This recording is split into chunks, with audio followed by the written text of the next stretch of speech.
ক্ষমা, রহমত আর আত্মশুদ্ধির বার্তা নিয়ে সারা দেশে পালিত হয়েছে পবিত্র শবে বরাত। রাতভর মসজিদে মসজিদে ইবাদতবন্দিগি আর কোরআন তেলাওয়াতে মশগুল ছিলেন মুসল্লিরা।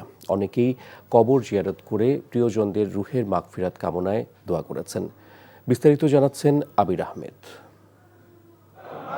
রাত যত গভীর হয় ততই বাড়ে ইবাদতের আবহ। নীরব শহর যেন পরিণত হয়েছিল প্রার্থনার এক পবিত্র জনপদে। মসজিদে মসজিদে মুসল্লিদের ঢল, কারো চোখে অশ্রু, কারো ঠোঁটে নীরব প্রার্থনা। ইসলামী বিশ্বাস অনুযায়ী এই রাত ক্ষমা লাভের রাত, ভাগ্য নির্ধারণের রাত। তাই অতীতের সব ভুলের জন্য ক্ষমা চেয়ে নতুনভাবে শুরু করার প্রত্যয়ে আল্লাহর দরবারে মাথা নত করেন মুসলমানরা। আমার বাপ মার জন্য দোয়া করেছি, আমার সবার যারা মারা গেছে তাদের জন্য দোয়া করেছি। প্রতিটা পদক্ষেপেই পাপ করতেছি। এখন আল্লাহর কাছে দোয়া চাইলাম, আল্লাহর কাছে মাপ চাইলাম। সবাই যেন সুস্থ থাকতে পারে, দুঃখীরা যেন সুখী থাকতে পারে। তারপর সবাইকে জানি আল্লাহ 5 ওয়াক্ত নামাজ পড়ার তৌফিক দান করেন।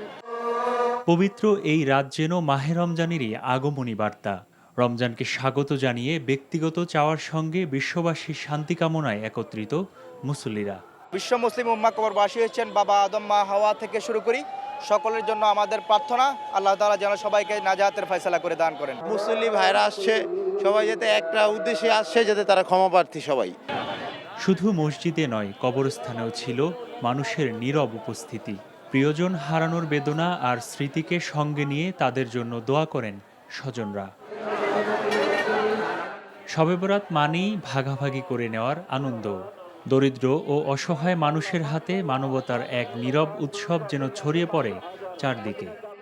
রাতভর ইবাদত শেষে ফজরের নামাজ আদায়ের মধ্য দিয়ে শেষ হয় পবিত্র শবে বরাতের আনুষ্ঠানিকতা।